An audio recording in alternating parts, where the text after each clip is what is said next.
Nisikat nga kantang Cebuana nga gitagik sa Sugbuanong mang-aawit og international artist apan kinsa siya sa likod dining nag-viral nga awit. Ato siyang ilailahon mga kapuso, pinaagi nining report.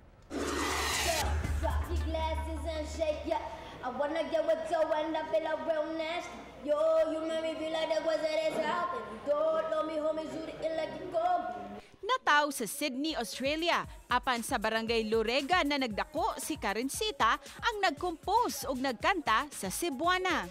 You really need the Cebuana. I'm more than a summertime lover. Mikapi na sa 17 million ang views sa maong awit sa YouTube ug nahimong #1 worldwide sa usa ka music app ni atong miaging tuig. Murag kog mangumpanya dito kada adlaw kay kadalakan ako sa gawas na diri ka nang murag daghan kay mga bata mosunod nako ba sa akong luyo. Lingaw man. It's like I serve as an inspiration for them and I want to build more kanang opportunities especially for my community and Cebuanos. That's my macro goal. Mga OFW ang inahan ug amahan ni Karencita ug ang pagsuwat og mga awit ang iyang paagi sa pagpagawa sa iyang gibati nga kamingaw sa iyang mga ginikanan. I actually started, katapos ang era na ni-boom ang YouTube, nadagan ko yung mga covers, dira jud ko nagsugod. I started writing kay ako gi-revise. If a male perspective was on the song, I had to rewrite it to a female perspective. That's how I actually started writing, expressing my anger, my sadness. Kinalayo ba ako sa akong ginikanan, akong parents, OFW ba sila. So dili normal gid akong kinabuhi when I was living in Cebu kay wala gyud ginikanan, ako ra isa ba. So daghan gyud ko ka ng mga depression sa una.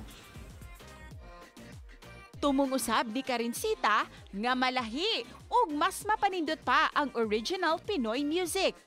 Gani dako ang iyang kalipay nga nakakuha og pagtagad sa international scene ang iyang awit diin na showcase ang lingwahe sa mga Bisaya. Music is to bring original Pinoy music or revolutionize OPM onto an international scale, which I'm successfully doing right now thanks to all of the support of the netizens for streaming. Thank you so much.